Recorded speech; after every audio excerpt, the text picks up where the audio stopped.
যে ব্যক্তি কবরের 3টা প্রশ্নের জবাব দিতে পারবে না, রাসূলুল্লাহ সাল্লাল্লাহু আলাইহি সাল্লাম বলেন আল্লাহ তাআলার পক্ষ থেকে তখন ফেরেশতাদের কাছে ঘোষণা আসবে, আফরিশুহু মিনান নার ওয়ালবাসুহু মিনান নার ওয়াফতাহু লাহু বাবান ইলান নার।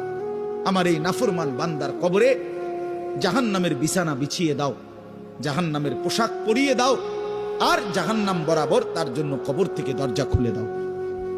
ফেরেশতারা যখন এই কার্যক্রমটা শেষ করবে, প্রথম জাহান্নামের বিছানা বিছায় দিছে, পোশাক পরায় দিছে, জাহান্নাম বরাবর দরজা খুলে দিছে, আল্লাহর নবী সাল্লাল্লাহু আলাইহি ওয়াসাল্লাম বলেন একজন ফেরেশতা এসে তখন ফায়ুদরাবু লাহু বিমিতরাকাতিম মিন হাদিদিন, নবীজি সাল্লাল্লাহু আলাইহি সাল্লাম বলেন তখন একটা লোহার হাতুড়ি, লোহার গুর্জ, লোহার হাতুড়ি দিয়ে একজন ফেরেশতা তাকে একটা আঘাত করবে।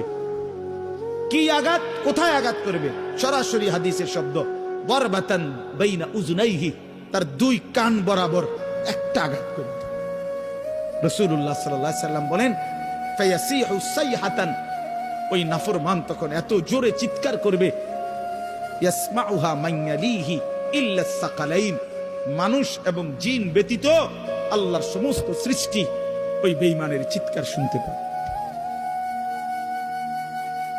এই কবরের আযাব।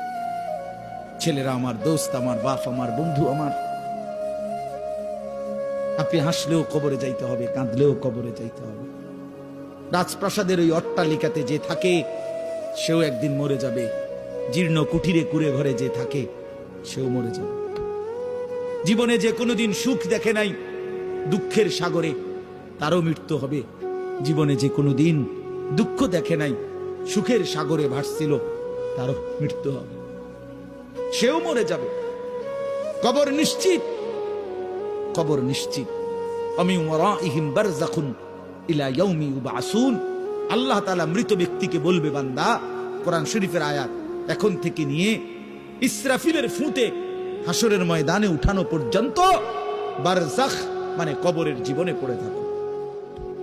ভেবে দেখেন, ভেবে দেখেন, শুধু 1 মিনিট আমিও ভাবি, আপনিও ভাবেন। হাদিসের মধ্যে আছে মা বাইনান নাফখাতাইন 40, ইসরাফিল প্রথম ফু দিলে জমিনের সবকিছু মাটির নিচে চলে যাবে, দ্বিতীয় ফু দিলে মাটির নিচ থেকে আবার সবাই উঠে হাসরের ময়দানে দাঁড়াবে।